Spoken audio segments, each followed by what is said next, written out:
afternoon, everyone. My name is Lungi from Goldmine Finance. Today, I'm excited to host Abryanz, a fashion designer and founder of the luxury and fashion brand Abryanz. He'll take us through the fashion journey as being an entrepreneurial space, his highs, his lows, and his many risk factors that he's actually taken, and how innovation has actually taken him top of mind. Hi, Brian. Hi, Lungi. Thank you for joining us. Yeah. We're very, very excited. I'm also humbled to be here. We know that this is a recently new partnership, and we can't wait to see how it goes. How it goes, yeah. So tell us, have you always known that you wanted to be in the design space or an entrepreneur? I think all my life I've known I have to be in fashion. All right. Yeah, all my life, 'cause, it's been all my life. Yeah. From childhood, from my parents to, my mom's side, not my dad's side. But then also my dad is fashionable. Okay. But then my mom was in the fashion business. Her sisters were in the fashion business. So as long as I remember, this has been my life. All right. Yeah. So what inspired the birth of Abryanz? Okay, the name Abryanz is from it's initials of my, it's from A is Ahomoza and Bran is Bran. So it's so like catchy Abryanz. So it was more like Ahomoza Brands collection or Okay. Ahomoza Brands boutique. So it was for A from Ahomoza brand from Bran. Then the Z was the way you could say Lungi's collection or something. So I came up with the brands. All right. Yeah. Okay, that's awesome. Just a quick one. Yeah. We'll obviously cut it into pieces so that we can figure out, in terms of what that means for you. So how did you actually define your value proposition? I mean, by target market, by positioning yourself and just making sure that the brand was actually something that could actually live. Actually, when I was starting, all I wanted was to make money. I wanted to survive. So I did everything. I was dealing in menswear, women's wear. I just wanted to make profit. Okay. It was just about making profit. But then I realized I could make more money by doing something that nobody else was doing. So I made research. I made research. I kind of thought about so many things. I looked at the industry in fashion. I thought in Uganda, it was lacking. I was like, what can I do to have a brand that can leave a legacy and all? So I was starting to think beyond just making money. Yeah. But when I was starting, it was make money, survive, pay my bills and all. So I was doing everything. I was dressing anyone, women, men, whoever would give me money. So I made research. I was like, how do I leave a legacy? How do I make more money from whatever I'm doing? So that's when I kind of cut it down. I was like, I kind of discovered myself what I was good at, and I specialized. I was like, let me first. I realized men weren't so much into fashion, and that was something that was lacking. So that was me doing research, realizing everyone, when we talk about fashion, it was about women. So I was like, there's a space for me to take advantage of and capitalize on. So I was like, there's no any big men's boutique. There's no big men's wear in Uganda. So there's Leave Your Worry, there's Santa Anzo. There are all these women designers, but there's nothing for men. I was like, this is my spot. So let me own it, and that's how it all started. Well, we're glad you did. Yeah. We've been obviously looking around and seeing how you're so multifaceted. Yeah. We're enjoying the way that you are a fashion brand, but you have become a multi-pronged opportunity type of thing. So you have the Abryanz Fashion Awards, right? Yeah. Where you find that you have, entertainment section over there, the design section, and also the event section. How important is it for you to actually grow this brand into other spaces, that would link back to the name? If you realize the awards, the fashion awards, I feel like it's something still in line with fashion. I mean, with what I was already doing. Yeah. So it still went back to the question. What the question was, how do I leave a legacy? How do I do something that is more impactful to society, to my own brand and all.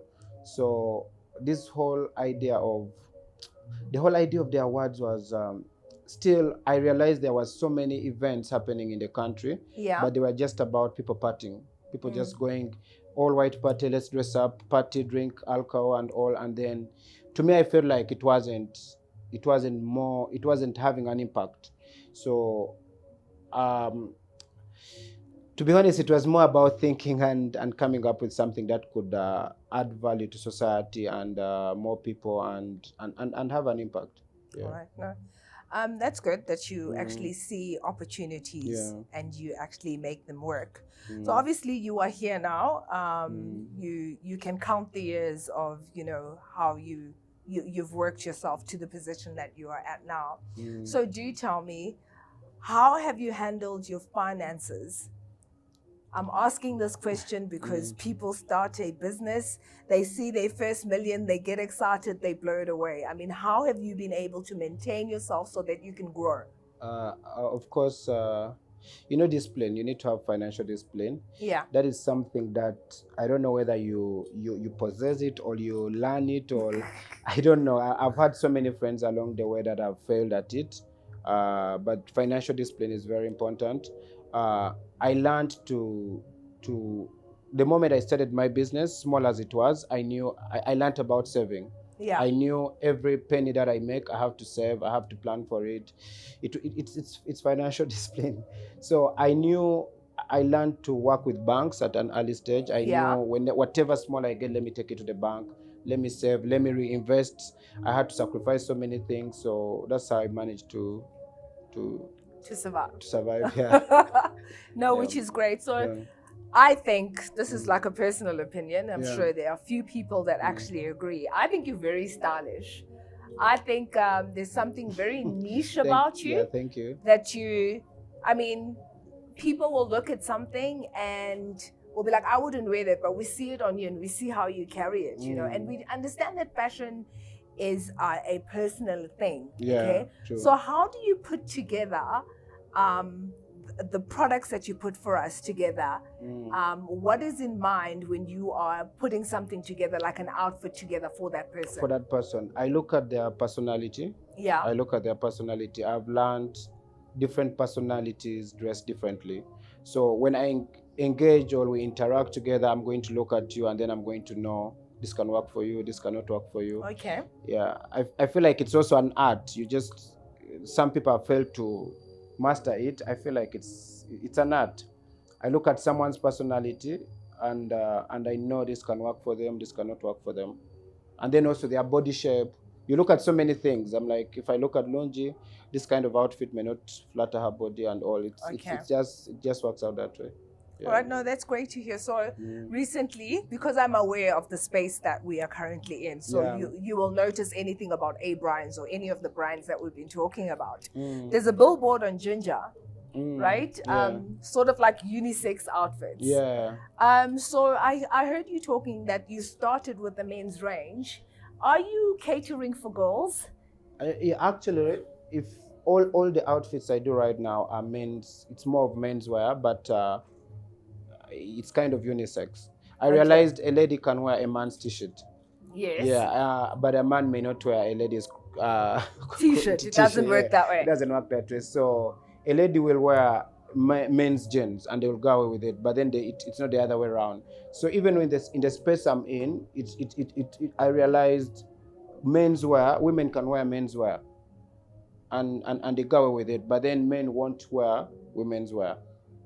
So I'm still on the menswear, but then when I started my own brand, the Abryanz clothing, the demand has led me to go into a little bit of women's wear.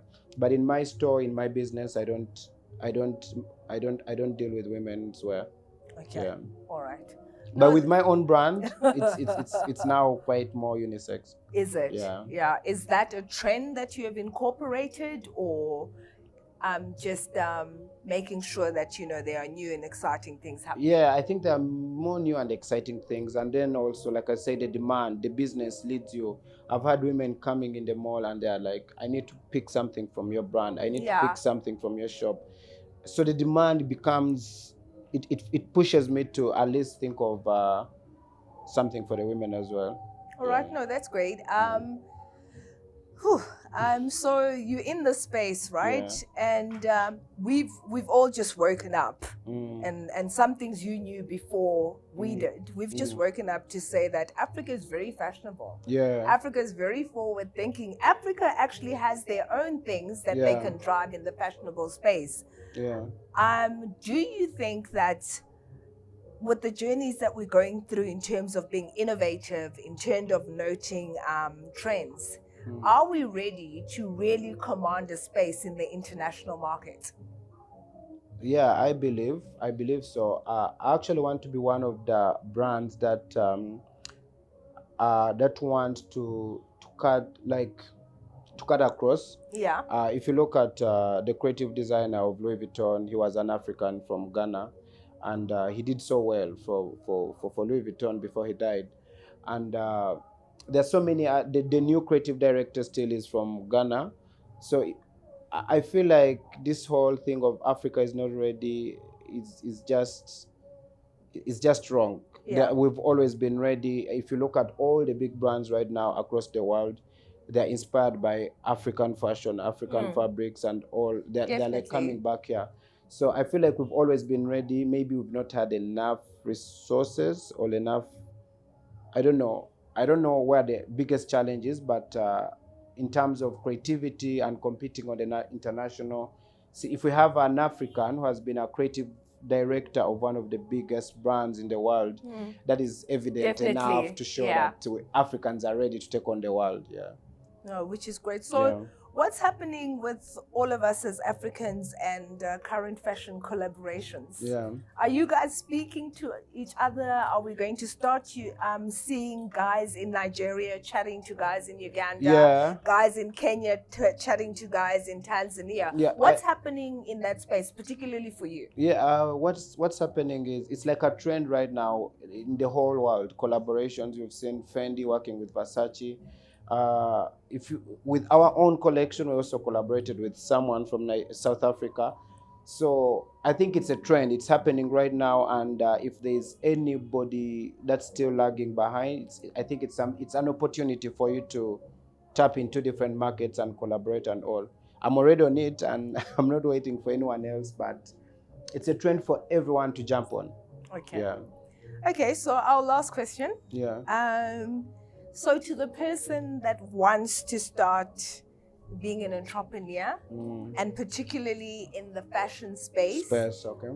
What do you think that they should do? I think number one is you need to make sure it's what you want to do. Okay. It's what you want to do. So usually don't do it because brand has succeeded at it or another person has. You need to first be sure this is what I want to do. I believe there's a calling for everyone. I've seen people who have wanted to do business because other people have succeeded, and then you realize later this is not what was meant for you. And so my advice would be you identify what you love. It doesn't have to be fashion. It can be something else, but then stick to it. I've managed to become better each and every year because I realized what I wanted when it was still early, and I could discover my mistakes, my challenges. So each and every year I just perfect my craft and realize I made a mistake here, I'm not going to make it again, then jumping on to something else. So it's more like sticking to what you, first of all, you identify what you like, make sure it's what you want to do. So many people are wasting so many years figuring out themselves. I want to do this, I want to do this, I want to be a musician, I want to be a... If you're lucky enough to identify what you want to do and then stick to it, it's okay to fail, and then you work, and then you raise, and then you make mistakes, and then you just stick to it. The whole point is sticking to what you love to do. Yeah. All right, thank you for joining us. We hope people took a few notes that it's not an easy journey. You have to put in a whole lot of work in it.